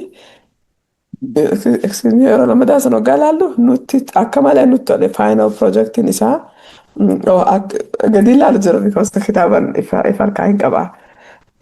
Guyyaa tokko osoo mucaa kiyya dubbisu jirru waan absiin garsiisa suuraa kaafamte kana you're gonna get the first look actually namni biraa maduun arkin on media irratti hin garsiisne fuula tokkicha fuula duraa kana laalee mucaan kiyya itti quba laatee kuulanii jeen dhugumaanuu rifeensi mucayyoo tanaa rifeensa obboleettii kuulanii fakkaata. So innillee processa kitaaba kana harka keessaa qaba jechuu kiyya mucummaan xiqqaan kunuu qaamataaf cinaadha. Sirriitti arku jira waan kana waan godhamaa jira gaa hangam takka inni irraan isaaf galti isaan rabamaatu beekaa garuu akka gaariitti jaalate ifitti qabee hayyee nu dubbisnaa fi akkas fakkaata hirmaataan irratti hirmaanni abbaa manaatii fi obboleeyyan kiyyaalleen hanga inni kun print godhamee guyyaa manatti kitaabni kun dhufullee yaameetiin kottaa wajjin bannaa boksii inni keessatti dhufu akkam fakkaataa soft copy sandura kompiitarratti ilaaluu turre miti final projectiin akkam fakkaataa qabdee hanga beektu ammoo inni kun hard cover hoggaa maqaasaallee yoo shelf irra taa'ellee laaftu mul'ata jennee waa hunda akka gaariitti diizaayin goone akkana fakkaatti.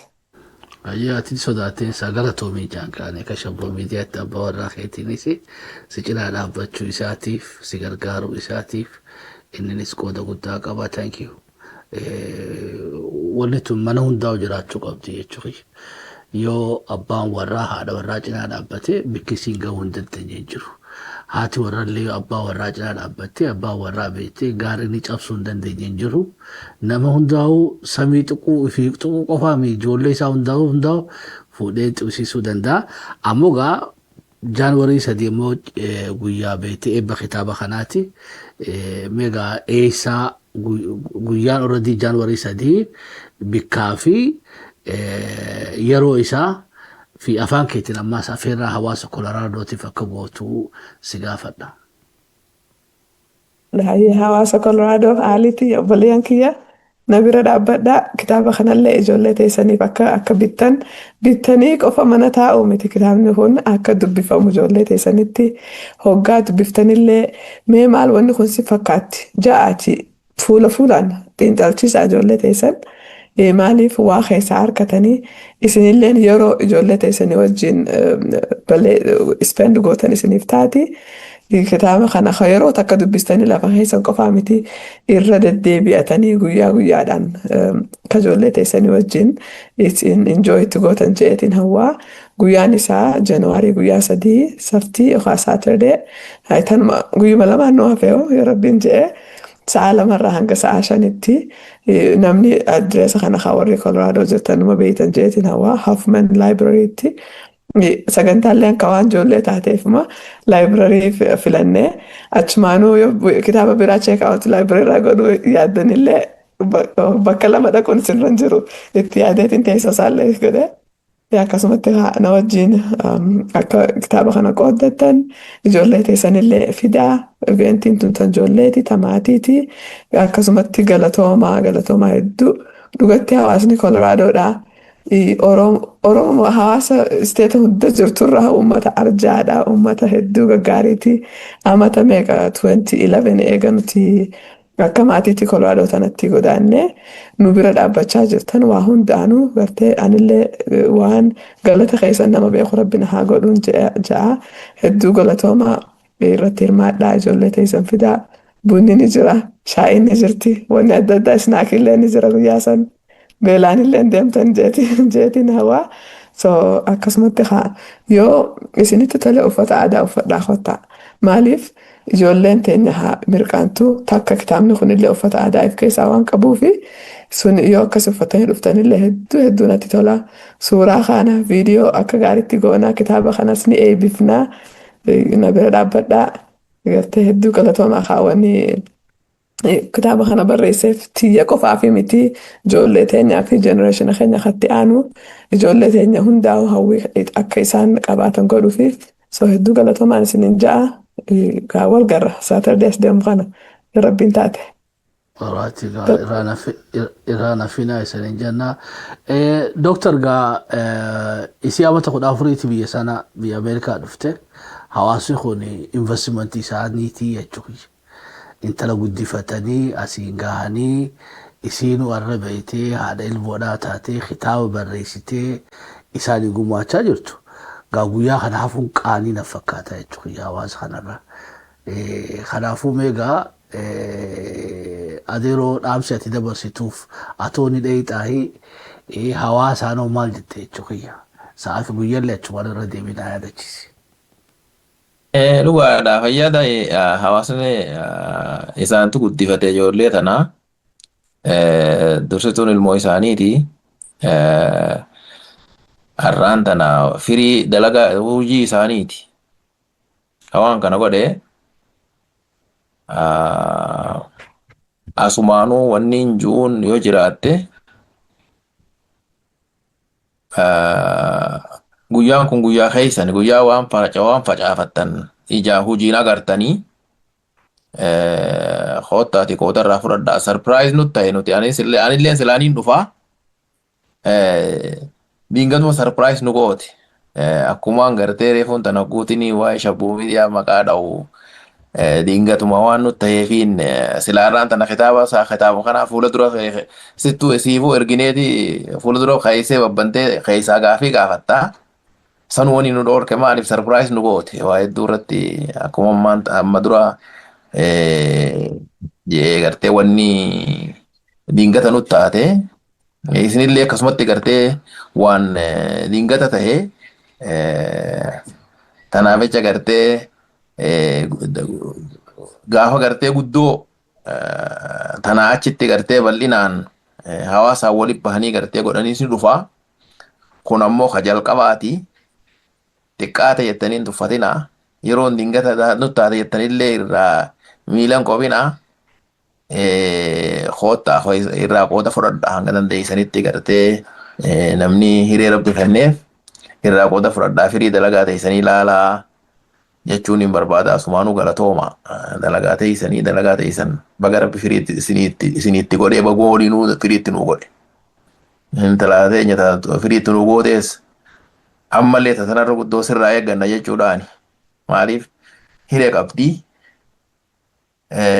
yooni waan biraa daddabde Eliyaasiidha akka bakka isii tanarra guddoodha akka nuu ta'u nuu godhuun waan biraati. Waan biraa tan isirraa eeggannu irraa takka hawaasnis akkasumatti waan kana hubadhaati. Firii dalagaa teessanii akka karaa guddinaa isinii deemu irratti jajjabee isaa akkuma duraa godhaa baatanitti waan duraanis beeytanii ammallee rabbiin irratti isin haa jabeessuu hin jaanii jechuudha.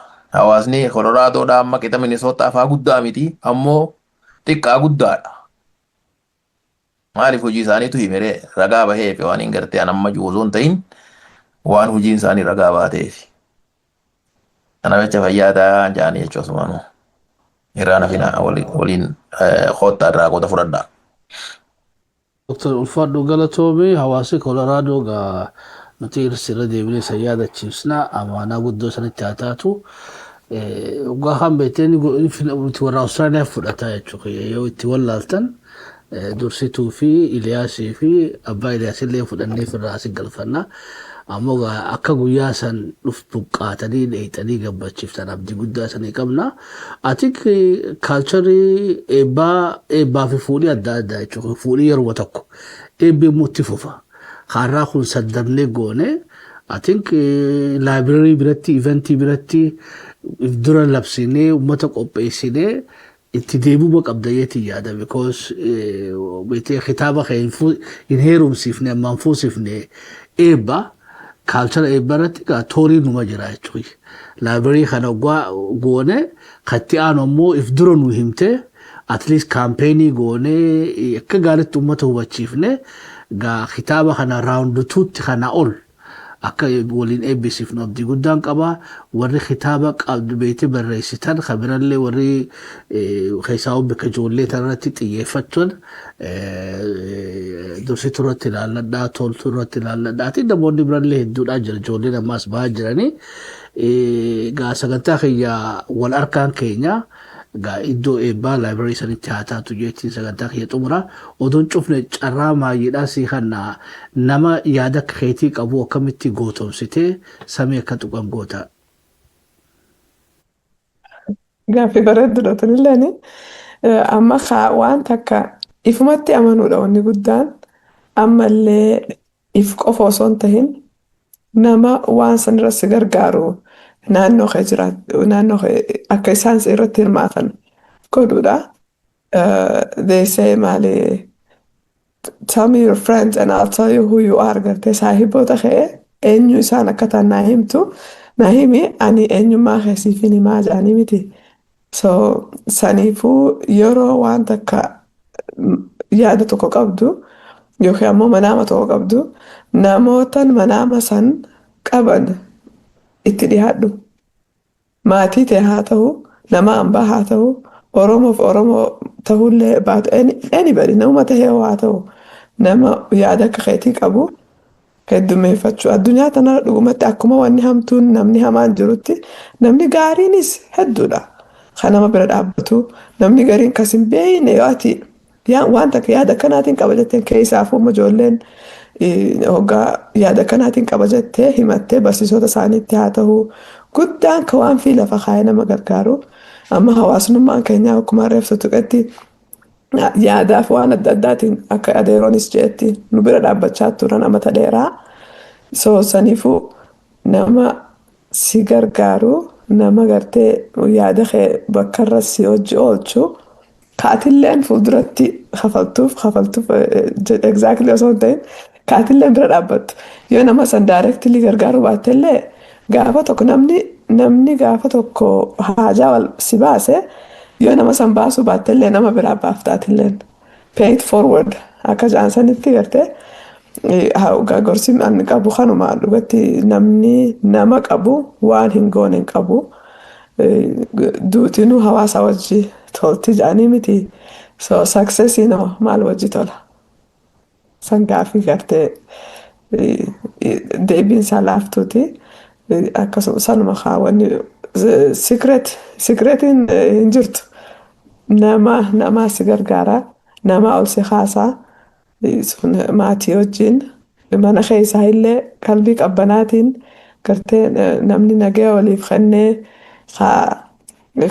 haadha manaa qabus abbaa manaa qabus wal bira dhaabbatee bakkatti kun laaffina qabu kun yoo wal gargaarte wanni hin goone hin jirtu ijoolleenis warrinis ijoollees suutumatti haasawee gartee akka qalbii qabbanaatiin namni wal guddisuu danda'a waan sun qiyaasaa ol hanga barbaachiseetti wal guddisuu danda'an jedha. Ulfaadhu dursituu gara doktaritti hoggaan deebi'ee ati eebbarraa saasoone eebballee kabiraati eegaa jira amma rabbi jee kanaas gooneeti yoo rabbiin fedhe katti aanu immoo itti qophoone akka gaariitti goonaadha. Yeroo garii beekadhu barreessuus dandeettii takka eventii qopheessuus dandeettii biraati. Public relation PR dalaguus namni kana hunda beeka jechuun miti. Arraa asirra dhufuu keetiif gammachuu guddaan qabaa silaa kana duraa'uu dhufuu sirra ture kana duraa'uu irra dalaguun nurra ture ammoo hawaasi koloraadoodhaa dhaamsuma keenya gabaabaa kanaan akka beekte nu gammachiisan abdii guddaa irraa qabaa kanarra guddaatis ammoo ni eegganna adeeroo wanti takkitti nu hafte kitaabni kun kolораadoo qofatti hafuun feerii mitii naan jedhanii naa barreessaa jiranii warri Austraaliyaa tokko kitaaba kana akkamitti argachuu danda'a warri Kaanaadaadhaa warri Awurooppaa jiranoo akkamitti argachuu danda'anii kanoo akka isii cina dhaabbatan jechuudha. I think dursituu si waa irratti daachuu barbaade carraaniin kannaafi maybe eebba kana booda interview itti aanu irratti illee bal'inaan itti qophootee dhufteellee irraa haasa'achuu ni dandeessa. Dursituu talamee akkamitti adrees goota doktaratiin deebi'a. Baga gaafatanii kitaabni kun ammaan tana onlaayinitti illee ni jira. Onlaayinitti order godhachuun ni danda'ama. Linkii isaa poost godhuu ni godha booda isiniif akka aksesiitti qabaattan.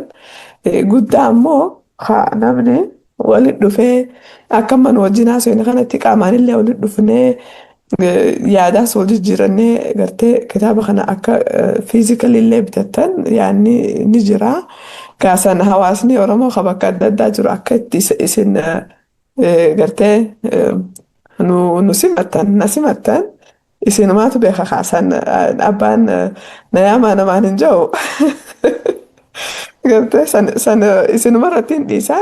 Ani ammoo hawwii guddoon kitaaba kanaa qaba waan bakka guddoo akka inni gahu akkuma reefu jeetti Barnes and Noble faa keessatti mana kitaabaa adda addaa keessatti akka inni argamu Kolooraadoo qofa osoo hin ta'in internationally kitaaba kana godhuun barbaada. Fuulduraaf afaan Oromootti illee translate goonee ijoollee bakka adda addaa jirtu. Maal amma ganda keenya Luucoo bakka itti dhaladheehu manni barnootaa akka jiru dhugatti goojjuma xiqqoo takka saanuma keessallee afaan Oromootiif Ingiliishiin illee akka ijoollee san dhaqqabuun hawwii qaba. Maaliif wanni kun hedduu waan gorseef keessaa qabuuf akka nama hunda dhaqqabuun barbaada. Yaanni sanuma kaa'ee warri bakka adda addaa jirtanis anytime bakka hawaasni keenya jiru dhaqee isa kana isin wajjin qooddachuudhaaf in person hawwiin qabaa. Isan hawaan fuulduraaf suutatti itti deebinu yoo rabbiin taate. Ulfaadhu wali nu ergii linkii kitaaba bikkaraa bitachuu danda'anii. Dooktar yoo beektee Kolooraadoo dhaquu hin dandeenye dursituun kun bikkatti jirtu dhufuu dandeessi. Hawaasa keetoo simannaa akkam gootaniif qophii akkam gootaniif kitaabni kun beektee eebbaaf isa biratu cidha biraa tokko sanirraa akka ugaan laalee beektee USA'n fi bal'oo guddoodha. hawaasni keenya bakka hundattuu obboleettii teenya tana afeeree cinaa dhaabbachuu qaba. Isii olillee daa'imman keenya irratti investimentii beekadhu. Dursituun barreessite. Already satisfaction irraa harkatte. Mucaa isiitillee itti guddifataa jirti. Already isii galmaan gaatte jechuudha. Namni irra ol fayyadamu ammoo nuti. Because carraa daa'imni dursituu harkate san harkachuu qabna. Ittiin ijoollee teenya beekee sammuu isaaniitti ijaarrachuu qabna. Hawaasa ati keessa jirtu fuuldura yaada ni qabda. Beekee kitaaba kana eebbisiisuudhaa fi bakka biraatis ivantiileen akkanaa kun odoo danda'amee godhamee wanni biraatu teerra wal wacu tan negatiivaa lakkoofsa hedduu qabdi jechuudha. Cabbii keessaa hundaa'uunidhaanuu haa beekadhu waa hedduu goone jechuudha. Waan pozitiiva inumaatu qaba tanaa ol ta'uu qabdi bara. Beekee xiqqishoo wanni fokkattuun gara siyaasaadhaan nu dhufte. Oromoon beekee waan du'aa tana beekee dachii guuteeti bareechee guyyaa cidhaa sirraa hafaa jechuudha. Bakki silaa ta'uu qabduuf jabduun ammoo cidha namni kutee barsan. Kutee bakka negatiivaatii fi qabsaa'uun dogoggorachaa hin jiru. Waan biraatis hawaasummaadhaatiif ta guddinaa keessattis aktiivlii hawaasni keenya hirmaachuu qaba. Siyaasa qofaa miti jireenyini. Meegaa kanarrattoo dhaamsii hawaasaati keessa jirtuu fi idil addunyaa gubbaa jiran hojii tana fakkaatu dalaguu irratti isaa taatu. Ta dalagamte tanallee kunuunsuu fi guddisuu irratti bitachuu irratti abbaa hojii kanallee afeeruu irratti dhaamsa itti dabarfachuu barbaaddu Dr. Ismail. Fayyaada dhuguma akkuma reefu namni gartee waan dalagate akka firii isaa tana itti gammadu qabaata duraati. Qooda kalaatuuf illee qabaa. Tanaaf jecha gartee wanni kunarraan tana dingata gartee sarpiraayiz manu goote sabbeeni. Kanammoo akka inni kun gartee bakka hunda gahu godhuudhaaf buuktuurii wayii illee qophaa'uuma qabaa. Waan san akkamitti qopheessinaa gaa fuula dura akka hawaasa akka faamiliittis ta'e akka hawaasaatti nama gartee waan kanarratti fedhinnaa qaban geenye akkaataatti wanni kun hawaasatti geessu hawaasni kattee firii ifii tana gartee akkataatti oomishatu inni geenyaani tana qalbii keessa ni jirti. Obboleeyyan keenyalleen akkanumatti fedhinnaa san qabanii hunda dura immoo namni hangammaan tanaa gartee otoon tuqin irra tarkaanfadhee abbaa siidhaa nama gartee abbaa siidhaatii fi haadha siidhaa waan kanaaf qoonni isaan laatan laafaadhaa miti. Seenaan isaanii seenaa jabduudha. Seenaa warra keenyaa warra gartee hojiidhaan mirkaneesse damee jabduudhaa takka. Asumaanuu abbaan isiidhaa nama biktamii torchariidhaati. Torchariin hamaan mootummaadhaan irra ga'e. Miidiyaarra ture. Kanuma akkasiiti ijoollee tana bifa kanaan bakka tanaan ga'e. Tanaaf jecha gartee galanni isaa waan galuun hin qabu. Tuni wanni gartee firiin dalagaa isaa gammachiiftuu malee gartee waan laaftuudhaa miti wanni dalagame. Asumaanuu galatoome jechuun hin barbaada. Waan kan akka isiin bakkayyuu geessu kuma ammaan tarreeffummaa isiin maqaa dhooyte dura ganduma keenya iskuula xiqqaa tokko goojjoo akkuma isiin keessa dhalattee saniitu ganda keenyatti ifumaa jaaradhaa jedhanii arraan tanalleedha. Bakka oolmaa ijoolleedhaa ijaaranii nummaan achitti gargaarree wanna godhan maali har'a eebisaa qaban. Ganda luuccoo jechuun sun ganda abaaboo keenya kan hundarraa nurraachoo shanaffaadhaati. Lakkaa'ee luuccoo gala nuti ganda luuccoo jedhanii ganduma sanuu amma iskuula maqaa abbaa keenyaatiin moggaasan bakka kindergaartanii ijoollee sanii saniifuu gartee har'a eebisaa iskuula saniitii fi labsa eebisaa kitaaba dursituun barreessitee walirra dhufe. Surprising waan addaatu jechuudha. Iskuula gartee har'aan tana waan biraatii miti. Ijoolleen kursii irra tetteessuu hin qabne. Kan ijoolleen lafa tetteessu. Ijoolleen namni dhibbi jahaa ol keessa mana barnootaa namni dhibbi jahaa ol keessa baratu keessa baatruumiin naannoo isaan jiru. Ijoolleen ala deemtee mana taate. Tanaaf jecha gartee bakka akkasii irraa dhufnee ammallee hawaasni keenya bakka akkasii jira. Kitaabni kun fiizikaalii kitaabni nama isaaniitiin dhaloota ganda saniitiin bahe ganda san dhaqee kitaaba ijoolleen waan biraatii miti buuknam diidami kitaabni tokko kitaabni amma hisaaba irra baratan nam diidami nam tokko kitaaba tokko kennamaaf achitti hagas takkatti nama 600 barsiisa sadii qaban bakka akkasii dhufnee bakka tana jirra waa hedduu dalagamuu qaba. Wanni dursituun har'aan tana goote kuni tarkaanfii takka gartee bakka san jijjiirurraa qooda qabdii jennee laalla. Maaliif har'a kitaabni sun bakka san yoo dhaqe even hanga sadarkaa iskuula biyyaatiifuu gartee malatti dhaqqabu tokko goonu yaaduutu namarra jira jechuudha. Maaliif kitaaba amma biyya teenyatti sirnammaan tana deemsaa jiran keessatti mana barnootaa kindergaartiniidhaatii ijaaraa jiran bakka hundatti. Manni barnootaa biildingii namaa ijaarataa warruma biyyaa ijaarata mootummaallee miidhagina artu kitaabatti dhiyeessuu hin danda'an. Namni mana barnootaa ijaaruu hin dandeenya, bilaakboortii itti bituu hin dandeenya, kursii ijoolleen itti bituu irra teessu bituu hin dandeenye. Aayidiyaa qaban malee waan takka illee godhuu hin danda'an. Maali mootummaan maqaaf jirti malee qabeenya hin qabdu.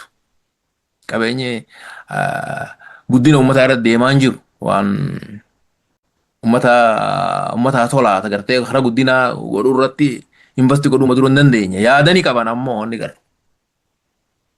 Yaadni mana barnootaa kana uummanni fi waa godhatu itti yaachisuu waan takka karaa nuti ajjirraa mana barnootaa san ijaaruudhaaf amma meeshaa binneef meeshaa magaalaa irraa bitamu nu isin bitaa humna ta'e isin ijaaradhaa jennee niitii gargaarree akkasii mana barnootaa san ijaaraa jiranii har'a eebisaa irra jiranii.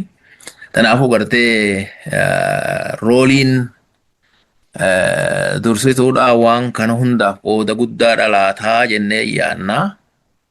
Akkamitti san hundallee dhaqqabuu dandayaa fuula duraaf gaa waan hawaasnummaanuu gartee karaa guddinaa yoo yaanne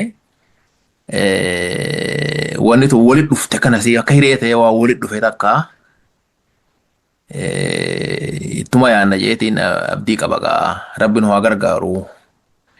Hawaasa keenyallee hawaan kan hubatu rabbi nu haa godhu nama ifii mangisti jechuun nuhi jechuun mannummaanuu akka beeku. Mangisti jechuun meeshaa takka ta'anii waaqarraa buute nama fakkaata namatti miti. Mangisti jechuun uummataa yommuu mangisti takka ta'anii ifii filatanii ifii buufatanii maal godhan ta'e ummatumaa bakka san aangoo san ummatumaa harkaa qaba jechuudha. Amma immoo akka waan miraakilii takka tagartee samii buutee takkatti ilaala mootummaadha. Mootummaa jechuun ummata ummanni ifiif akkatti ifii waa godhatu baruu qaba. Ummata keenya amma waan isaan dalagan seenuma fiirraa ol silaa beekuu danda'a bara ummanni. Maaliif amma qaraatii islaamaa ta'an muka jala baratabtu san ifii fi sheeka gandafiit fidatanii ooyiruu kennanii fi fuusisanii gandafii qubsiisanii darasaa ifii nyaachisanii barsiisan sheekeen jajjabaan amma East Afrikaatti mul'ata dilli kun namoota akkasii baratanii. Iskoola biraa akkasii barsiifatu maaltu nama dhorka waan nama dhorkaan jirtu jechuudha sanuma. Sunuu silaa egzaampilii takkaa jechuudha. Tanaaf jecha gartee akkuma faamilii teenyaattuu yeroo dursituun waan takka boo'ii takka nuu dhooftee lafa nuu keeyse. Tan keessa bishaan yaafatuun gaa akkuma faamilii tun irra jira akka hawaasaatti illee tanuma nurraa guddifadhaa jennaa jechuudha. Tanuma nurraa guddifadhaa. Ijoollee teessanillee karaa kanarra jabeessa. Hogundura hunda qabsoo bilisummaa qofaa fi miti bilisummaa jechuun jireenya waliin lakkaa'amte akkuma akhiraa addunyaa kanarra dalagatan malee waa akhiraa dhaqanii dalagatan. Bilisummaas manuu fi keessaa eeganii dalagan malee guddinaas walumaan uffataa deemanii bilisummaan suni dhufte malee bilisummaan tun maajikii biraatii miti. Barnoota irraa takka aksasii barnoota harkatuu aksasii fayyaa harkatuu waan kana bilisummaan waan kana mirga jiraatu qabaatu ma'anaan bilisummaa jechuun kana malee ma'anaa biraa waan biraa takkaa miti waan burree adii takkaa miti. Kanaaf wanni gartee ammaan tana godhame tun wanni irraan tana dursituun akka nama tokkootti goote tun dhugaadhaa kophaasiitii miti. Nama naannoo sii jiru haadhaa fi abbaa sii irraa eegalee kan hundaa wajjin hawaasa keessa jirtu warra Koloraadoo irraa kan hundaa wajji goote ammoo dalagaa nama tokkooti maqaa nama tokkootiin yaamama. Tanaaf jecha gartee hawaasni keenya waan kana beekee akkamitti fakkii tana fudhannee ijoollee teenyallee jajjabeessinee osoo if hin tuffanne ifuma teenyaaf hara guddinaa yaannaa. Asumaan dhaamsa kana dabarsuu barbaada hawaasni keenya waan kana irratti hubatee gartee fakkii tana tarkaanfachuun akka itti danda'amu yooni kana salabree goone qofa yoo kana jabeeffanne yoo kana gartee jabaadhu jenneen harka qabne hafuula duraallee faana kanaa deemaa jechuun kun kufe immoo hunuuni kufee jaa jechuun namni tanaaf jecha gartee tanarratti ka jabaannu warri qooda keessaa duraan fudhatan gammaan tanaa keessaa qooda fudhatillee fayyaa tayaa rabbi zajaa keessan isin haa kafalu hafuula duraallee walumaan asumaan haa itti fufnuu hin jaa jechuun fayyaa tayaa isinis asumaanuu shabboo miidiyaan fayyaa tayaa rabbiin warra gartee bakka yaaddan gartee ga'u rabbi isin haa godhu maaliif shabboo miidiyaan maqumarraa eegalii aayikaanii nama tokkootiin bakka amma jiru kana jira halkan sa'a lama yoon bilbilu numa kaasa telefoona maaliif maajikii waan kana waan biraatii miti it's just an inspiration namni waan nama kana motivate godhee jira jechuun nama waan takka motivate tahee sossoo'ee tokko hawaasni daranuu motivate godhee akka wanni sun gartee firii argamsiiftu godhuu irratti dalaguudha qaba. Tanaaf isinillee fakkii gaariidha. Fakkii tana warra hojiin itti fufuusanaa godhu amma guyyaa ammaan tana eebaa sanarratti shabboo miidiyaan laayif dabarsuu ta'a. Ivintii gurguddoo fuula duraa waliin goonuus akkasuma waliin irraa qooda fudhannee akka hawaasa dhaqqabu goona jeetiin yaada. Fayyaada jaa jechuudha. Thank you. Dursituu wanni biraata asirratti haftee ni jirti? Huma shabboo miidiyaa hedduu galatooma. Eventiin sa'aan isiidhaa sa'a 2 hanga 5tti Colorado time. Raageen shabboo miidiyaa hedduun isin galatoonfadhaa baga nuuf jiraattanii isinis waan keenya nutis keessanii akkasumatti haa galatoomaa warra isin fooloo godhullee hedduu haa galatoomanii baga jiraattan. Nayyaa keessummoonni keenya kaarraa Dr. Ismail akkanumatti illee saabbeedha. Kitaaba beeytee mul'ata ijoolleedhaa kunuunsu ijoollee sammuu ittiin ijaaran baleettiin teenya qaaliin nu barreessite guyyaa beeytee afeerraa eebba isaanillee akka dheexanii irratti argamtan irra deemnee isa yaadachiifna gara keenya qophii teenya taarraa isaanillee warri hordoftan galatooma taarraa asirratti haa xumurannu haga beeytee kitaaba biraatiin wal agarru amma guyyaa beeytee eebba kitaaba kanaatiin wal agarrutti nagaa waaqa keessanuu tura.